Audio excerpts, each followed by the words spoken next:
আজকের recipe homemade মটর পনির। পনিরগুলোকে আমি এইভাবে চৌকো করে শেপ দিয়ে নিয়েছি এবং কড়াইতে তেল দিয়ে গোটা জিরে তেজপাতা দিয়ে দিয়েছি। মশলার মধ্যে আদা, টমেটো এবং কাজু বাটা দিয়ে দিয়েছি। অবশ্যই নিরামিষ করছি এটা।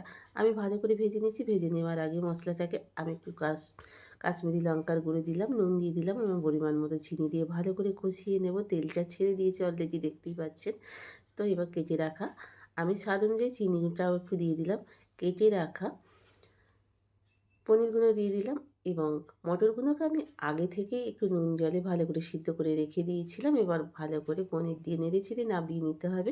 নামাবার আগে অবশ্যই হোমমেড একটু গরম মশলার গুঁড়ো দিয়ে দিলাম আর একটু কসুরি মেথি পাউডার। কসুরি মেথি পাউডার দিয়ে ভালো করে নেড়েচেড়ে নামিয়ে নিলে আজকে রেডি হয়ে যাবে ভাত, রুটি, পরোটা, নান সবেতেই অসাধারণ স্বাদের এই মটর পনিরের রেসিপি। যদি ভালো লেগে থাকে তাহলে একটা লাইক, কমেন্ট, ইচ্ছা হলে পাশে থাকার জন্য সাবস্ক্রাইব।